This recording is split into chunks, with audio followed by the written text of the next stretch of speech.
Boa noite. Eu sou o professor Anderson do canal 6 Seguidores, falando um pouquinho sobre a ditadura militar brasileira, período que vai de 1964 até 1985. Esse vídeo em especial é para a minha turma CN 2001, que vai se preparar para a prova final do bimestre. Basicamente é um período em que nós temos 5 presidentes. Os 5 presidentes que faziam parte, de uma junta militar em que era nomeado o presidente da República. Castelo Branco, Costa e Silva, João Figueiredo, Médici e Ernesto Geisel. São os 5 presidentes militares. Falando um pouquinho sobre a questão econômica. Apesar de terem tido excelentes indicadores, a economia no período da ditadura militar, ela concentrava muita renda nos altos estratos da sociedade. E a classe média também recebeu algumas benesses. No entanto, as camadas populares, elas não tinham todas essas benesses oriundas de um período de um crescimento econômico muito grande. Falando um pouquinho também sobre os atos institucionais. Os atos institucionais nada mais eram do que medidas que foram feitas para aprofundar a questão da ditadura militar.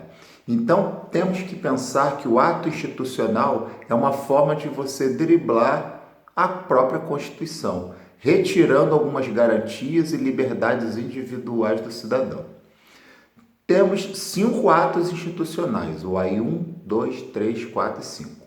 O ato institucional número 5 é o mais conhecido, inclusive tem sido falado na mídia aí, o pessoal aí que está governando o Brasil, que quer voltar com o AI-5. Por que o AI-5 ele é o mais conhecido? Porque ele aprofundou todos os tipos de proibições e corte de direitos e garantias individuais, como, por exemplo, suspender assembleias estaduais, permite o fechamento do Congresso Nacional, permite a suspensão do habeas corpus, que é uma garantia que o cidadão tem quando ele sofre uma prisão que ele considera arbitrária, ele solicita ao judiciário o habeas corpus. O AI-5 suspende a questão do habeas corpus, permite que o governo demita a qualquer momento servidores públicos e pessoas que ele considera inimigas do Estado dentro do seu aparato de governo. Então, são aspectos importantes que a gente tem que falar quando a gente fala da ditadura militar. Uma outra questão muito importante, a questão do arroxo salarial. Nós temos que lembrar que, apesar de a classe média ter conseguido muita coisa, principalmente no período do milagre brasileiro, os salários de boa parte da população estavam arrochados, estavam congelados ou estavam sem aumentos acompanhando a inflação. Com isso, você permitiu um aumento na concentração de renda, principalmente das altas elites brasileiras. Com relação à questão do endividamento, nós tivemos a questão dos petrodólares, que entraram aqui em quantidades muito grandes.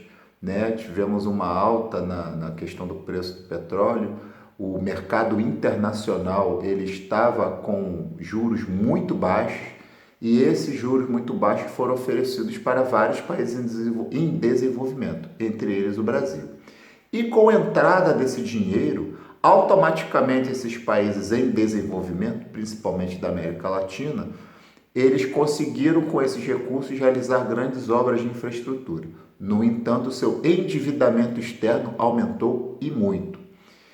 Então, são pontos que eu considero importantes para a gente estudar, para a gente relembrar antes de realizarmos a nossa prova, que será em breve aí, a turma CN 2001. Eu tenho total confiança na capacidade dos senhores e das senhoras em tirarem excelentes notas aí e poderem passar o final de ano tranquilo, aprovados, E 2020 estão lá, se tudo correr bem, na terceira série. Um abraço a todos, uma boa noite.